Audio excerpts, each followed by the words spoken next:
been a long time since I uploaded a video, right?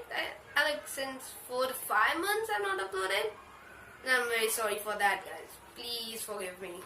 But yeah, I was a little busy, Why the fuck you lying? Why you always lying? Oh my gosh. Stop. Okay. I'm sorry. But right now, this is a tutorial video, like a tutorial video, and I'm going to tell you how you can draw a Dragon Ball pose or that fireball pose that people do, So yeah, that's what I'm going to tell you, and it will be like no time lapse, but it will be a time lapse. But I'm going to tell you like in some parts of the video how you can draw that, how you can draw this, and I will tell you how. Like a lesson, something. Yeah. And from this video, I'm not gonna do all that thing. Let's get straight into it. All that nonsense, like this thing, and plus this nonsense also that I did in the starting. Sorry guys, and by the way, let's start off, and well, let's get straight into the video, guys. So first I started off with the character sketch and started to design my face. After that was done, I created a curve posture for the character, as you can see, and as a not laid back, but facing towards the back position, and then drawing the hands around his body in the Dragon Ball posture. Then just saw that there were some mistakes in the hand, and then just corrected it.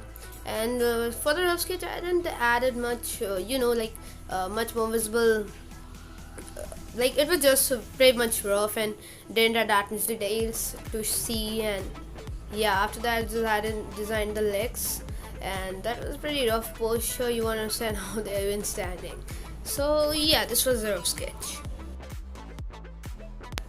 After it was done, I started to draw the details of the face, and as you can see, it was like the character had much more cuts on his face and the hairs, and this was like the face was so that pretty much rough, and I just wanted to do it quickly so I can move on towards the body, as this video is mostly featured towards it. So yeah, and right now we were doing the body, so I just gave the back and the chest a little much, the torso a little much more formation to it and form to it, and gave it a little volume. Then I saw that the right hand wasn't that much proportionative, and then I just added some proportion to it and made it look much better. And I wanted to fold the fingers of the left hand, and that. Yeah, say that. And just add some other things on that thing. Yeah.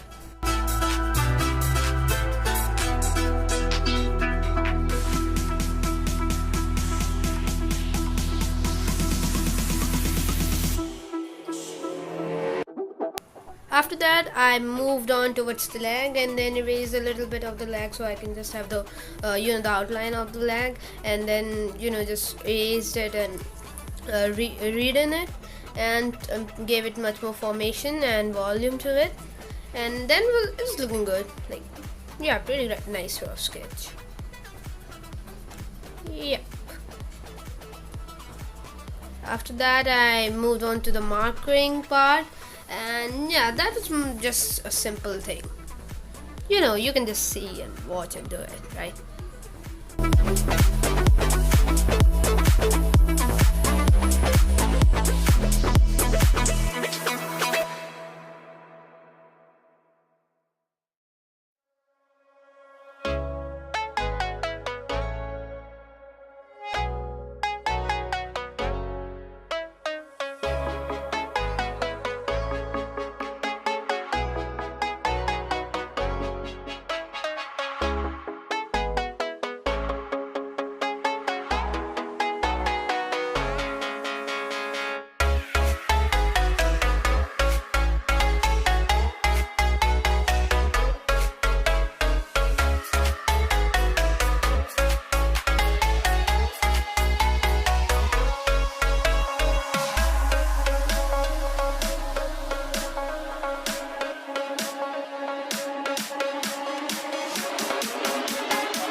So yeah, the marking is done, and I just erase the pencil and I just kept that a circle for the that fireball thing for the reference. That's looking good, right? That's pretty good, right? Well, and now I think we can move on to the coloring just a little more.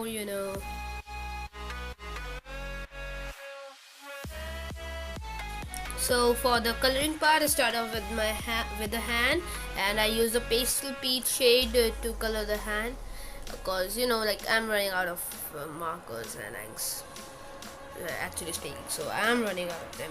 So I have to use them very, you know, you understand, right? So after my hands were done, I thought that the t-shirt should be looking good, should look good in some orange shade, and then I thought that I should do it with the vermilion. And I also started off with the face. I wanted to make him look a little darker, like the shade of my face, like a little brownish, and yeah. And after that, I added some details for the muscles. So when I moved on to the t-shirt, I started I colored it with the French vermilion, and for the detail work, I added some other shade of vermilion and orange. Yeah.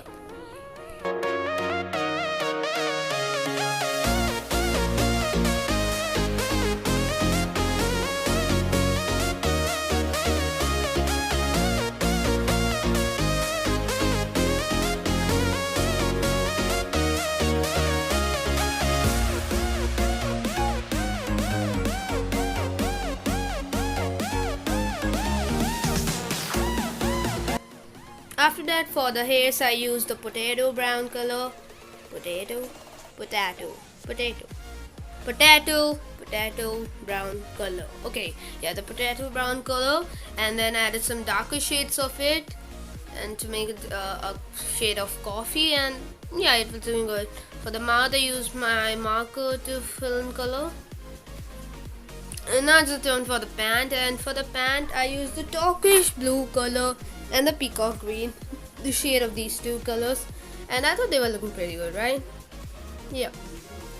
First off, I was using the cross-hatching, but then I thought that didn't work, and then I have to do it again. Like, you can see right in front of your eyes how much, how I'm going through this thing. Yeah.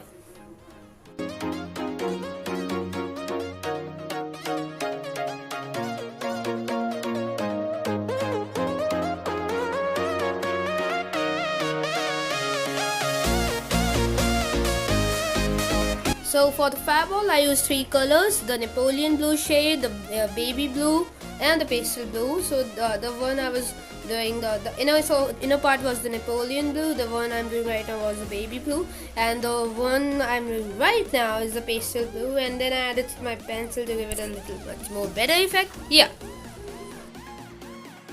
So yeah, this is the time when I'm going to make my drawing look pretty sexy, and making it look awesome.